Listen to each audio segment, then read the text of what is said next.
اس بات کو خوب سمجھ لیجیے اچھی طرح سے.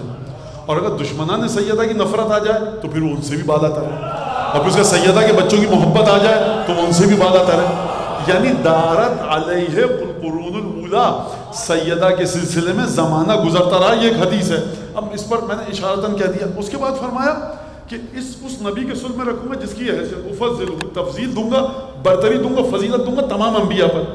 تو آپ سیدہ کے سلسلے میں کوئی کسی اور سے مقابلہ کرے ہی نہیں, سید لا حاصل ہے, انبیاء پیچھے ہیں, رسول خدا کو یہ تحفہ دیا گیا.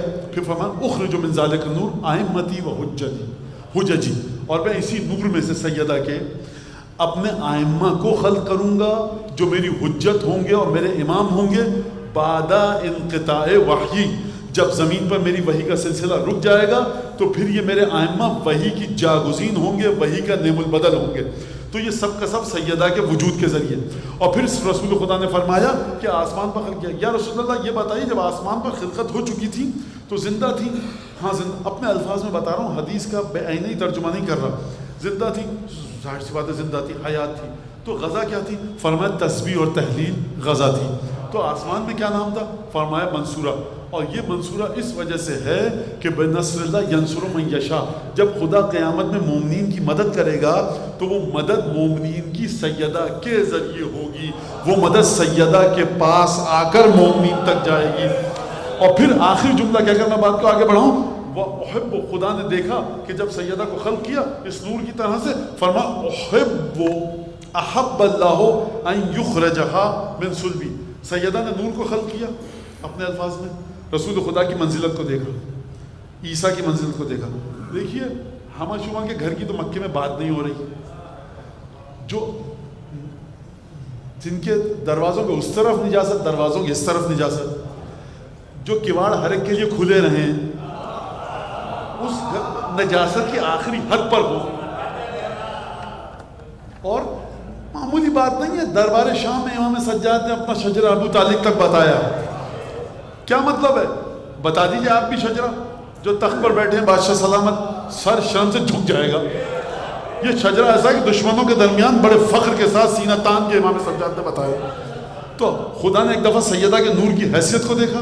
اب یہ کس کو دیا جائے؟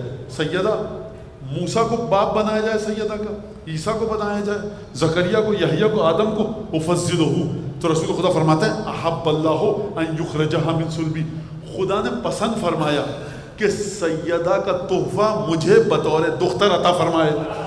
یعنی نور رکھا ہوا ہے عالم غیب میں. اگر یہ پہلے سے تو طے تھا, لیکن خدا کے ارادے کے الفاظ سے احب اللہ, خدا نے پسند فرمایا. بھائی خدا نے کیوں پسند فرمایا کہ محمد مصطفیٰ کو یہ نور عطا ہو؟ اس وجہ سے کہ ایسا نور اسی نبی کے گھر میں اترے گا.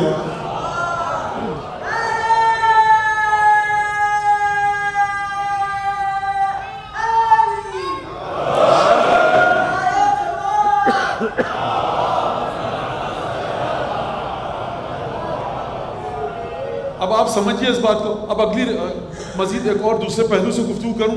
دوسرا پہلو جو سیدہ کی شخصیت میں ہے وہ یہ اتنی زیادہ بات ہونی چاہیے یہ کہ ہمارے بچوں کو پتہ لگ جائے, تکرار ہونی چاہیے, دہرانا چاہیے کہ کوئی اور وجود سیدہ کے برابر تو چھوڑیے, فرسنگ فرسخ دور نہیں آ سکے سیدہ کے پاس. سمجھیے اور بچوں کو معرفت منتقل کیجیے.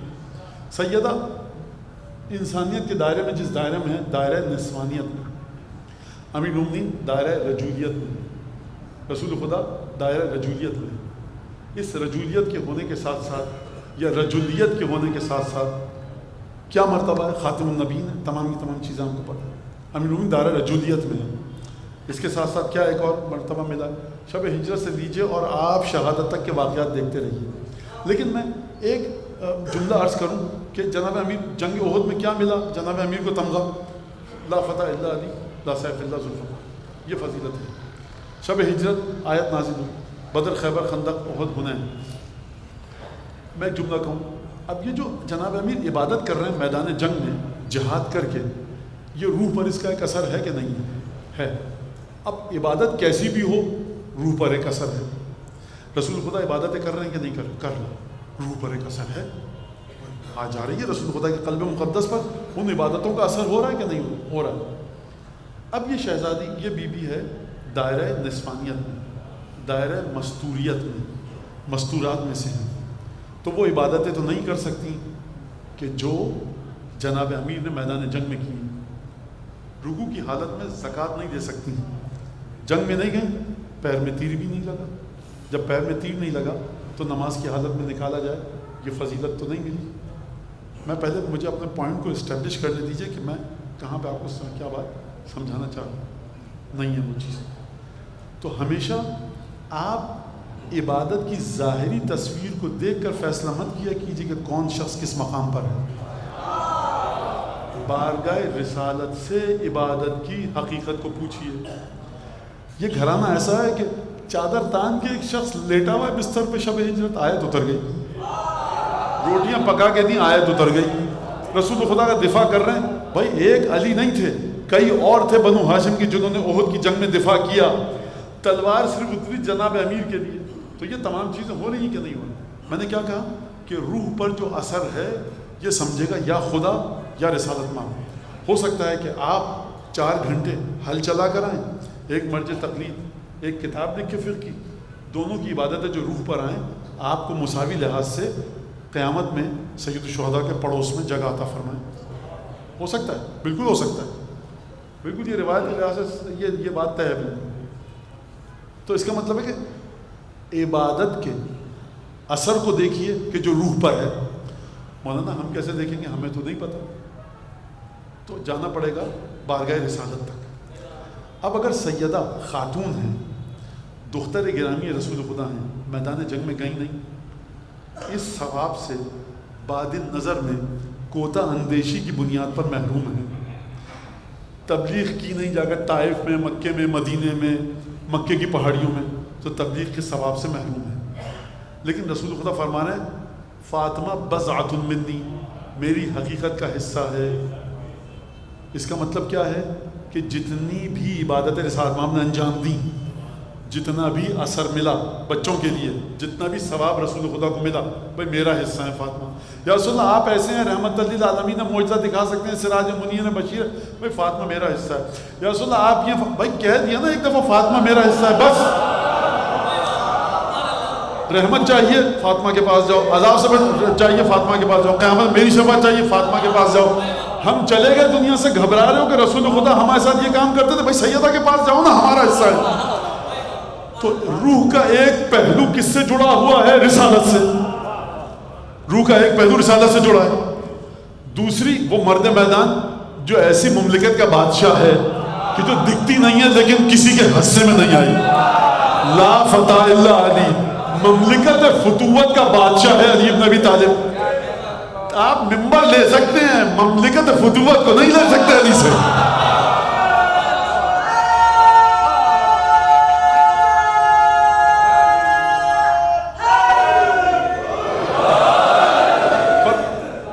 جناب امیر نے جو عبادتیں کی، جہاد، تمام کی تمام منزلت، ادھر ہے روح رسالت سے جڑی ہوئی. سمجھی المجہولۃ قدراً ہے کیا؟ یعنی یہاں پر آ کر انسان کہے کہ واقعاً اس مرحلے پر ہوں کہ میں اس شہزادی کو، اس بی بی کو بالکل نہیں سمجھ سکتا. ایک روح ایک ہے، وجود ایک ہے، لیکن کمالات مصطفی کی بھی امین ہے. روح ایک ہے لیکن فرمایا رسالت مآب نے لولا علی لما کان لفاطمہ کفن، اگر علی نہ ہوتے بیاہ اور عقد کے لیے فاطمہ کا ہم پلہ کوئی نہ ہوتا. سرکار روح ہے ایک، نہ امام ہے نہ نبی، لیکن نبوت کے کمالات بھی ہیں، امامت کی تجلی بھی ہے.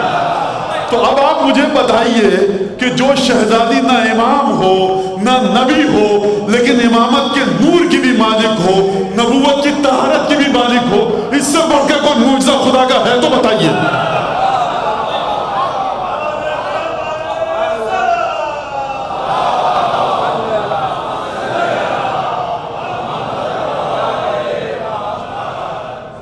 شوہر علی ہیں، امام وقت علی ہیں.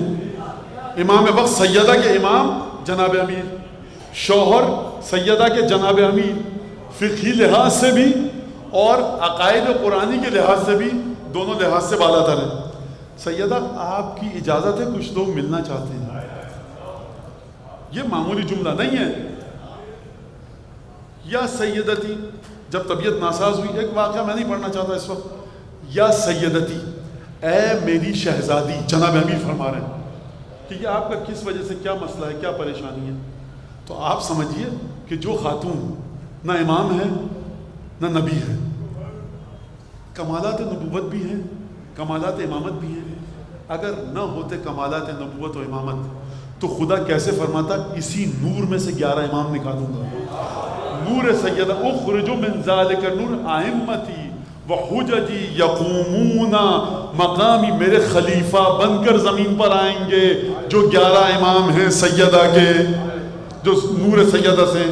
اس کا مطلب آپ سمجھے، اگر آپ کہتے ہیں جناب سید الشہداء کو بیٹے ہیں جناب امیر کے، ورثے میں بہادری، شجاعت، کرم، وہ تمام کی تمام صفات جناب امیر سے ملی ہیں. اگر آپ کہتے ہیں امام حسن مجتبیٰ کو کہ رسول خدا کے بیٹے ہیں، تو مجھے یہ بتائیے اگر فاطمہ زہرا کا وجود درمیان سے ہٹا دیں تو کون سی آغوش ہے جس میں حسن آئیں گے، کون سی آغوش ہے جس میں حسین آئیں گے، کون سی آغوش ہے جس میں زینب آئیں گے. لہٰذا اب ایک اور جملہ بھی کہہ دوں کہ اگر یہ شہزادی نہ ہوتی تو نبوت کے کمالات آپ کو نظر نہ آتے. اگر یہ بیوی نہ ہوتی ولایت کے کمالات آپ کو نظر نہ آتے. یہ شہزادی تھی، نبوت کے کمالات کا بھی اظہار کیا، امامت کی عرفان کا بھی اظہار کیا. المجہولۃ قدراً یہ ہے کہ نہ امام ہیں نہ نبی ہیں. یہ مشکل امام کے گراوی کے ساتھ بھی تھی. آ کر سوال کیا، جلدی جلدی بتا دوں اس بات کو.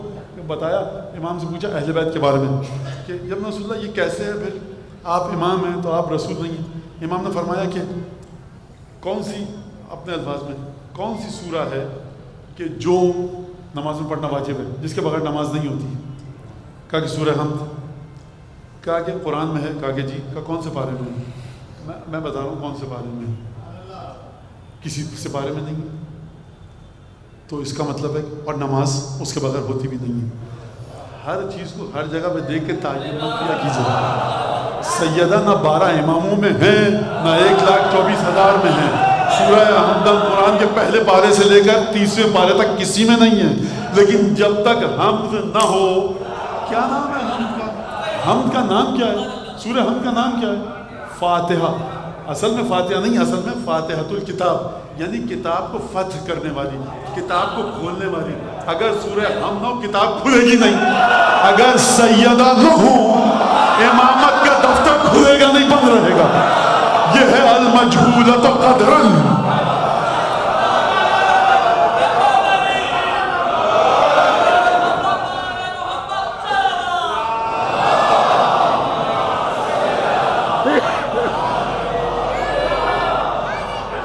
اور ایسی شہزادی، آپ کا وکیل جتنا بڑا ہو نا، جتنے زیادہ فیس لیتا ہو اور جتنا مشہور ہو بین الاقوامی لحاظ سے، تو کہا جائے گا بھائی یہ بڑے، ان کا مقدمہ بڑا مضبوط آدمی ہے، کتنے بڑے وکیل کو دیا. انٹرنیشنل لیول پر، بین الاقوامی لیول پر ان کا وکیل مشہور ہے. ہیک جاتا ہے، انٹرنیشنل ٹریولنگ ہوتی ہے، 5-7 دنیا کے قوانین کا ماہر ہے، فرینچ اور جرمن اور انگریزی اور پتہ نہیں کیا کیا، ہندوستان کے قانون ان کو رٹا ہوا ہے. یہ بڑے زبردست. تو یہ مقدمہ، یہ معمولی مقدمہ نہیں ہے، بین الاقوامی لحاظ سے مشہور ہو. وہ بیوی کہ جو زمین سے زیادہ آسمان میں فرشتے جس کی قدر کریں، وہ شہزادی اگر آ کر علی بن ابی طالب، میں فدق کا مقدمہ نہیں کہوں گا، میں غدیر کا مقدمہ کہوں گا، جس نے آ کر لڑا ہے غدیر کا مقدمہ مسجد میں. تو اب آپ سمجھیے کہ جس کی وکیل بن کے آئی ہیں، جو مقدمہ ہے، سیدہ نے 4 یا 5 مقامات پر گفتگو فرمائی. اور خطبہ تو چھوڑ دیجئے آپ کہ علماء آج تک تشریحات، تفسیریں اس کی لکھتے ہوئے آئے ہیں، کمنٹریز لکھتے ہوئے آئے ہیں، ڈسکرپشن ہو رہی ہے، خطبے میں یہ ہے، عجیب طرح سے گفتگو کی. اب میں زیادہ آپ کا وقت نہیں، بس تقریر اپنے آخری مراحل پر ہے. جب تشریف لائی ہیں تو کیا شان ہے. دیکھیے جب بھی خانوادہ نبوت اور امامت گفتگو فرماتا ہے، غدیر میں جا کر آپ خطبہ پڑھیے رسالت میں آپ کا. اور جو آپ کے اگر جو صاحبان اولاد ہیں وہ اپنے بچوں کو غدیر کے وہ خطبہ تھوڑا سا پڑھ کر ضرور سنائیں. پہلی ذلت سے شروع کریں، 10-10 منٹ ترجمہ پڑھ کے سنائیں، لیکن یہ کام کریں، امیر مومن کی برکتیں گھر میں آئیں گی. لہٰذا وہاں پر دیکھیے جناب صاحب آپ نے سب سے پہلے توحید پر گفتگو کی.